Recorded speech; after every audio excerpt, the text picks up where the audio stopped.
It still feels weird to talk about even now. Like, a decade later, and the whole summer of 15 just has this static over it, you know? Not like supernatural static, just the kind that messes with your brain when you try to replay something that was totally messed up. It all started, innocently enough, at the Pixel Palace. God, remember that place? Sticky floors, the faint smell of old popcorn and even older sweat, and those ancient arcade machines that probably hadn't been cleaned since the 90s. That summer, me, Chloe, and Liam practically lived there. It was our escape from everything that wasn't the Pixel Palace. We were trying to beat the high score on Galaga, like we always did, when Liam, being Liam, decided he needed to see if the prize counter still had those tiny plastic aliens. He's always been the one to poke around where he shouldn't.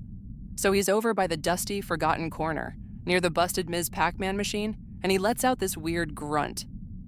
Guys? You gotta see this.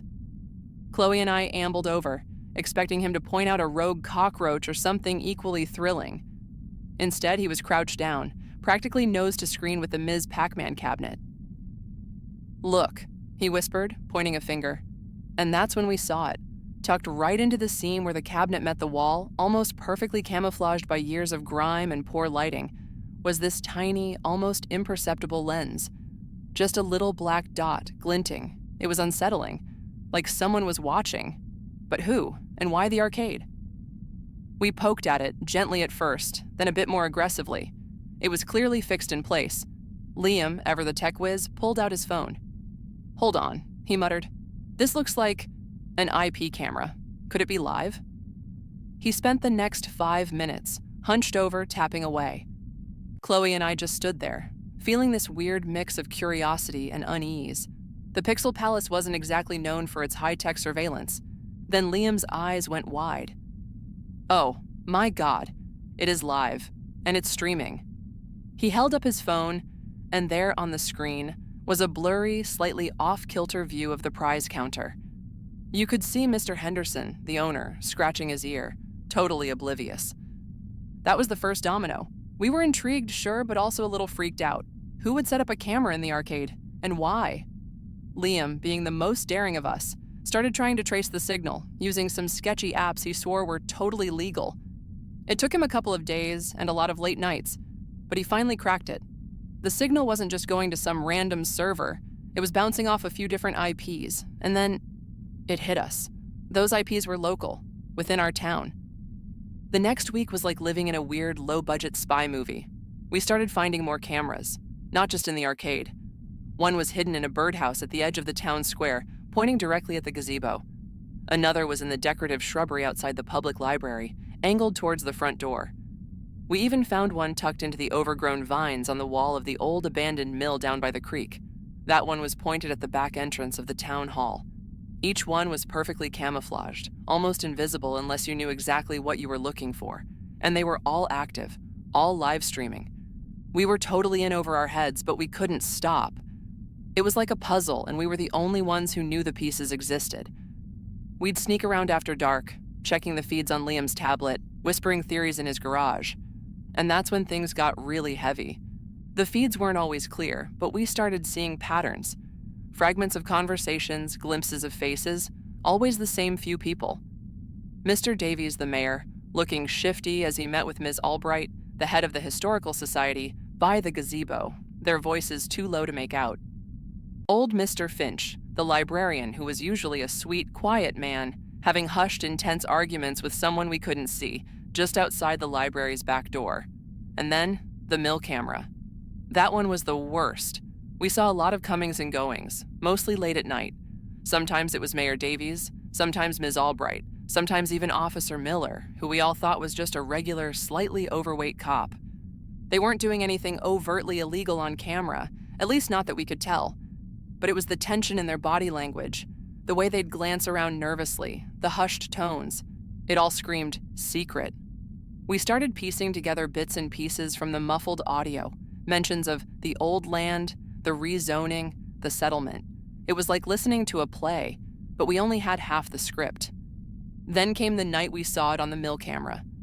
Mayor Davies, Ms. Albright, and Officer Miller were all there, and they were arguing. Loudly this time. Something about a cover-up and what happened with young Thomas. Our stomachs dropped. Thomas was a kid who disappeared from town years ago when we were little. Everyone just assumed he ran away. But the way they were talking, that's when we realized. This wasn't just some creepy surveillance project. This was something deep, something that had been festering in our quiet little town for years. And we, 3 teenagers who just wanted to beat Galaga, had stumbled into the middle of it. The silence in Liam's garage after that conversation ended was deafening. We knew, without saying it out loud, that we had witnessed something we absolutely, unequivocally should not have. And the scariest part? We had no idea what to do about it. The static was definitely getting louder. The Thomas thing hit different. Thomas Miller, Officer Miller's younger brother. He was a few years older than us, probably 17 or 18 when he vanished. The official story was he'd run off to the city, chasing some dream or escaping some trouble. But everyone in town knew Thomas. He was a good kid, a bit wild but loyal. The idea of him just leaving never quite sat right. Now, hearing his name whispered like that, connected to cover up an old land, it felt like a cold hand squeezing my gut. We spent the next few days in a haze of paranoia. Every car that slowed down on our street, every unfamiliar face in the grocery store felt like a threat. Chloe started jumping at shadows. Liam, usually so confident, was quiet, his brow perpetually furrowed over his tablet. We tried to make sense of what we'd heard. Old land. Our town, Harmony Creek, was built on a lot of old farmland. There had been rumors for years about a big developer wanting to buy up some of the unused plots on the outskirts for a new shopping center, but it always fell through. Rezoning. That would be necessary for any big development. And settlement. What kind of settlement? Financial? Legal? We decided we needed more context, more clarity. We couldn't just sit on this. But going to the police? Officer Miller was in on it. Who else could we trust? Our parents? They'd probably just tell us we were imagining things, or worse, get mad at us for spying. Liam, bless his reckless heart, suggested we go back to the mill. If they're talking about a cover-up there, maybe there's something there, he reasoned. Chloe was against it. It's too risky. What if they're there?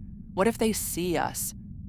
But the pull of the mystery, the need to understand, was stronger than our fear. So, one sweltering afternoon, we biked down to the old mill. It was a crumbling stone structure, half swallowed by ivy and neglect, sitting right on the edge of the creek. The air inside was thick with dust and the smell of damp earth. We moved like ghosts, our sneakers crunching on fallen debris. The camera we'd found was on the outside, but we figured if they were meeting inside, there might be something left behind. We searched for what felt like hours, our flashlights cutting through the gloom. Old machinery, rusted tools, forgotten sacks of grain. Nothing. Just as we were about to give up, Chloe, who had wandered into a smaller, almost hidden room off the main floor, let out a gasp. "Guys, look!" She was pointing at a section of the stone wall, near what looked like an old bricked-up fireplace. There was a loose stone, barely noticeable, but it was there. Liam, with his usual bravado, pried it open. Behind it wasn't a secret passage, but a small, dusty cavity. And inside, wrapped in a faded water-stained tarp, was a metal box. Our hearts hammered. This was it. This had to be it. Liam carefully pulled it out. It was heavy. He fumbled with the latch, his fingers trembling. When it clicked open, we leaned in, our breath held. Inside, there wasn't a body, or stacks of cash, or anything overtly dramatic. Instead, there were documents. Old yellowed blueprints, maps of the town's outskirts, and a thick stack of legal papers. And then a small, worn, leather-bound journal. The blueprints were for a proposed Harmony Creek Leisure and Retail Park. It was enormous, covering almost all the undeveloped land on the west side of town. The maps showed property lines, and one section, marked in red, was labeled Miller Property Dispute. Liam opened the journal. It wasn't a diary, but more like a logbook. Dates, times, and cryptic notes. Meeting Wad Davies, land valuation. Albright wants more time. Thomas asking questions about the creek bed. Thomas saw the survey crew. Thomas at the old mill saw too much.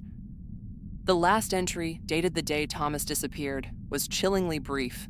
Thomas, Accident Creek, covered it. Miller, Davies, Albright, keep silent. The air left my lungs.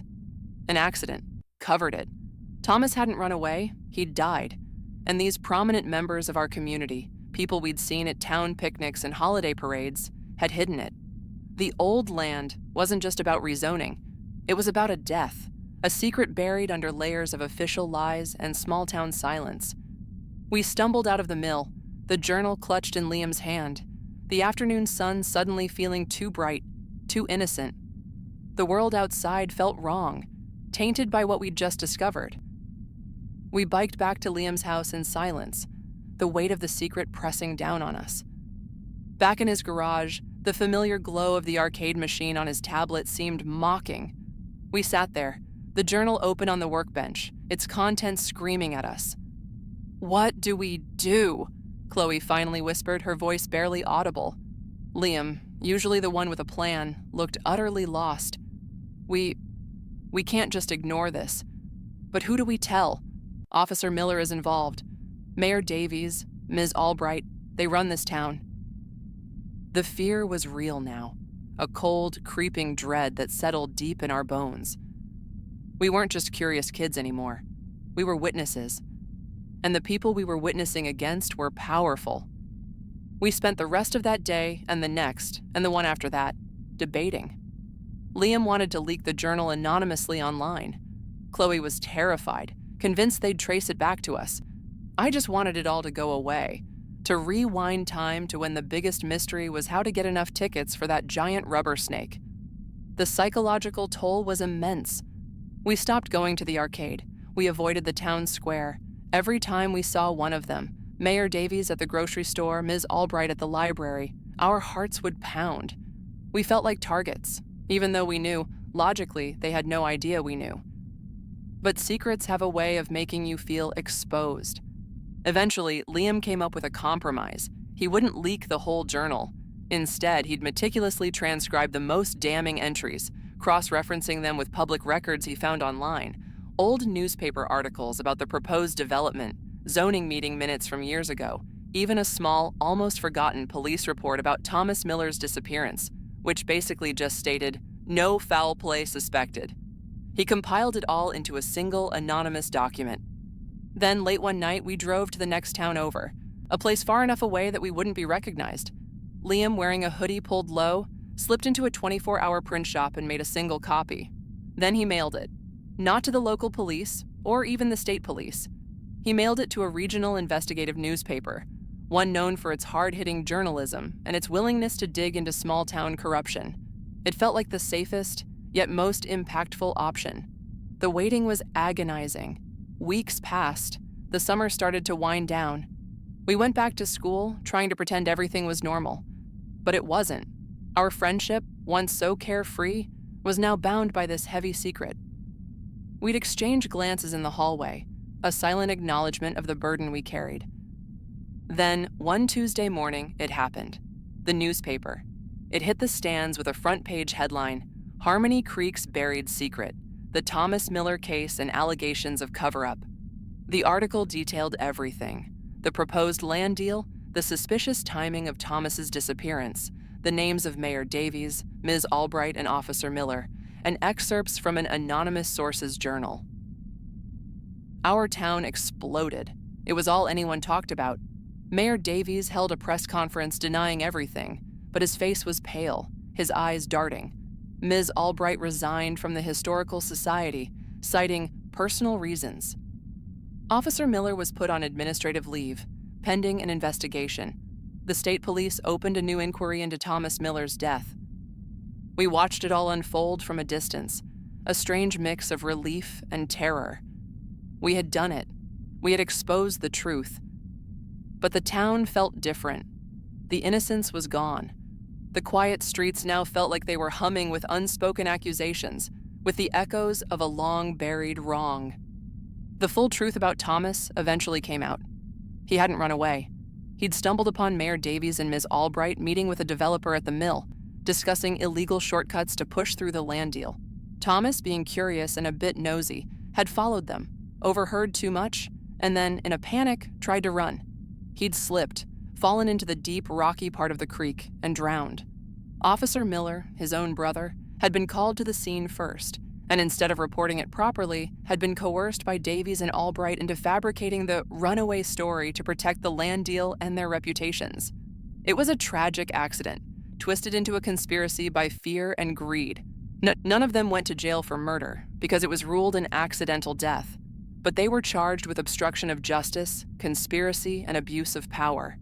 Mayor Davies and Ms. Albright faced heavy fines and lost their positions. Officer Miller, the hardest hit, lost his job and faced criminal charges. The town was left to pick up the pieces, grappling with the betrayal. For us, the static never quite went away. That summer changed everything. It taught us that the world wasn't always as simple as it seemed, that even in the quietest towns, dark secrets could fester. It taught us about courage, about the weight of truth, and about the sometimes uncomfortable responsibility of knowing something you shouldn't. Chloe, Liam, and I are still friends, closer than ever, bound by that shared, unsettling experience. But sometimes, when I walk past the Pixel Palace or the old mill, I still feel that faint hum of static, a reminder of the summer we stopped being just kids and stumbled into the messy, complicated reality of the adult world.